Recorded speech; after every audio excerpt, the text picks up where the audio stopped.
Hey guys, what's up? How y'all doing? I'm here to talk to you guys about the new chapter of My Hero Academia, which is on chapter 427.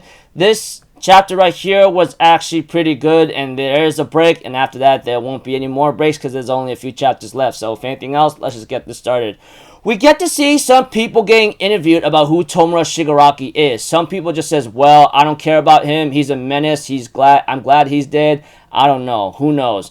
Some guys just like, who cares? But he became such a threat. There's so many people talking about about Shigaraki, and there's some international work happening here and there.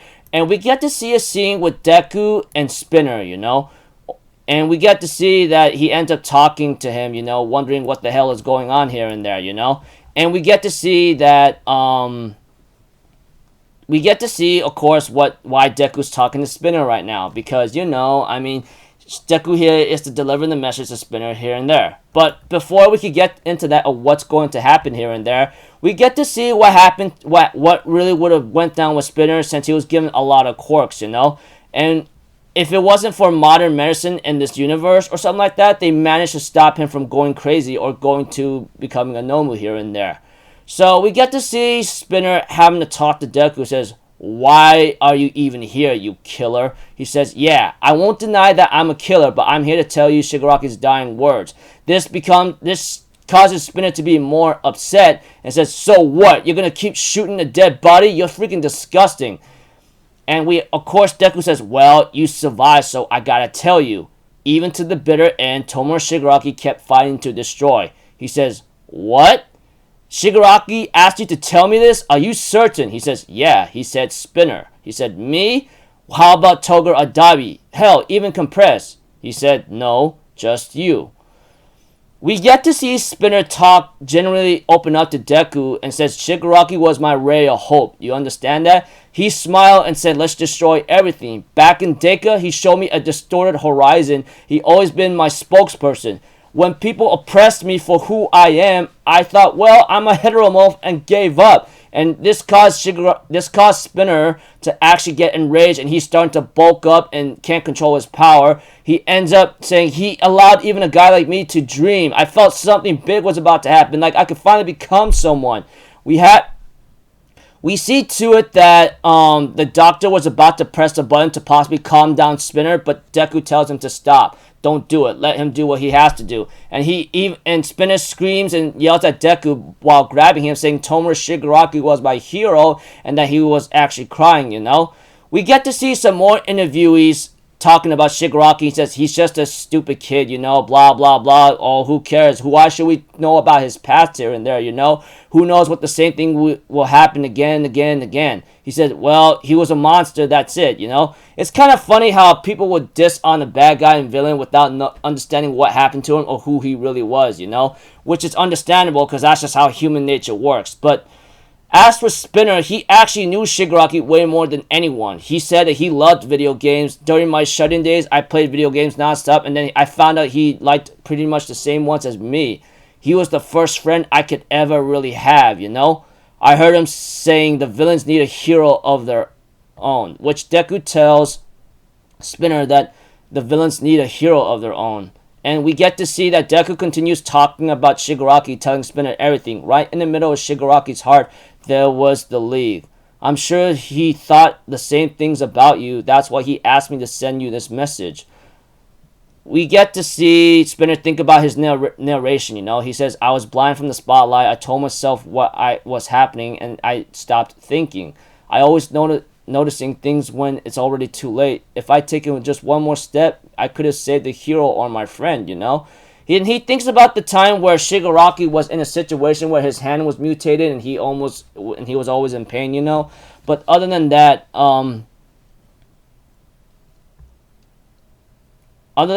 we get to see that that people might be talking about bear in mind that another Shigaraki or old form could be hiding from us as we speak. We have to keep an eye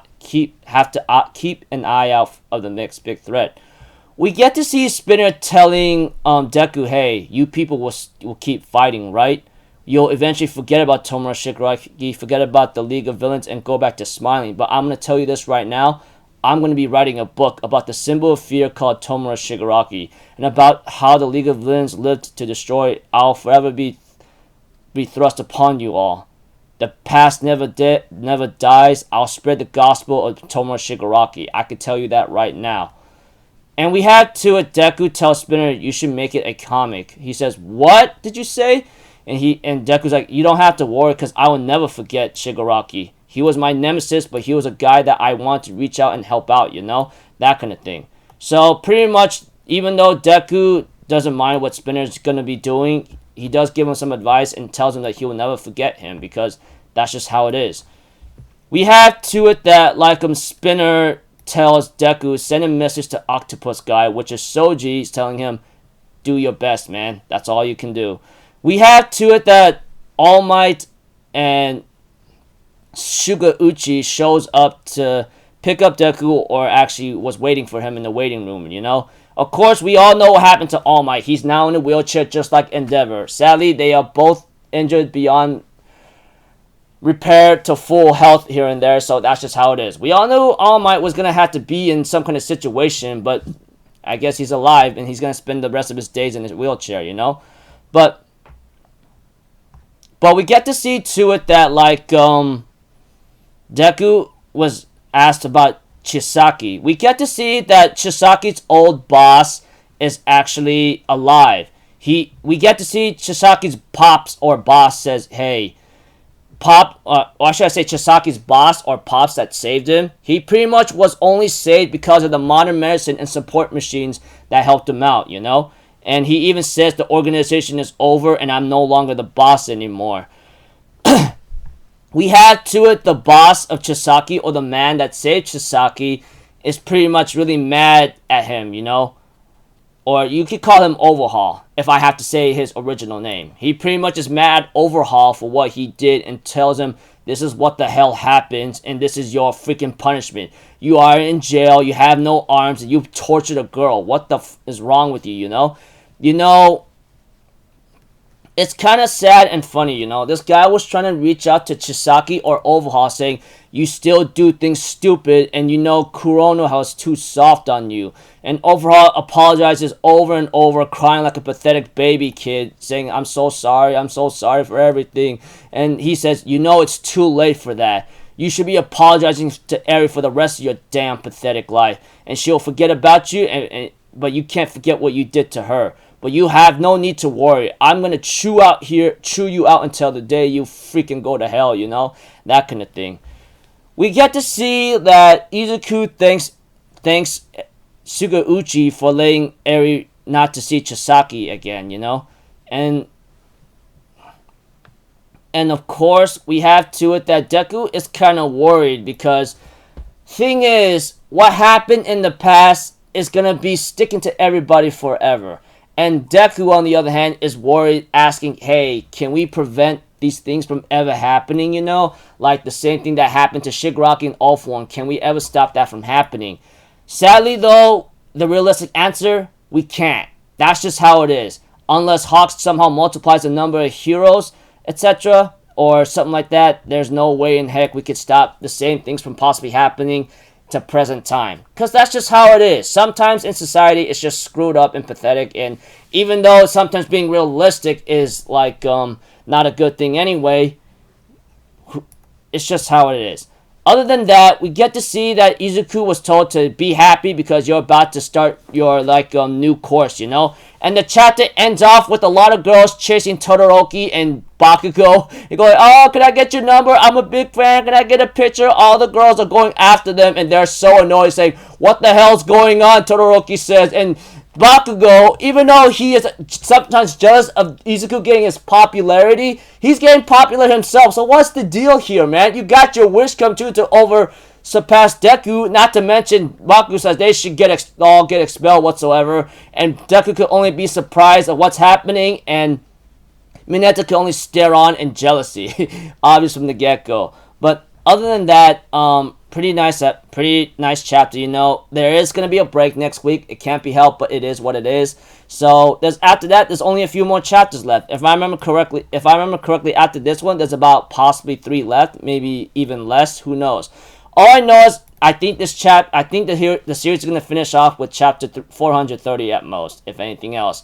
And I'm pretty sure there will be a time skip happening. That much is to be said. And we don't know what Deku's next journey is going to be because he's pretty much quirkless, you know? That's just how it is. He's going to be very much quirkless in the future, and he's going to have to find a new job. Maybe a support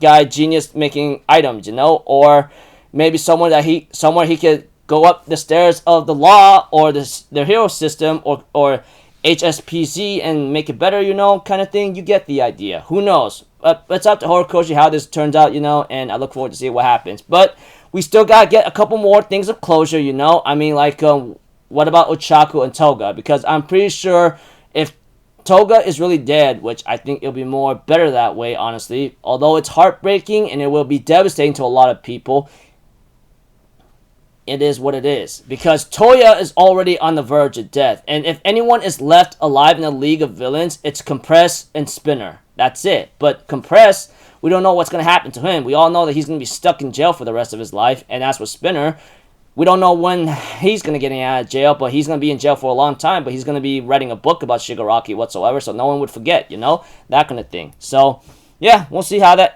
this one goes. We'll see how the rest of the chapter goes, but I don't expect it to be I expect it to be happy and comedic, but at the same time, get some closure with Ochako and Toga because, you know, Toga, we don't know what her status is, but I'm pretty sure she's dead. I'm just going to say it. If she's alive, that's kind of BS, but whatever. So, until then, people, I'll see you guys in the next video. So, I'm Alpha Zero. Have a good day. I'll see you guys next time, alright? Peace out. Bye-bye. Toot-toot-toot.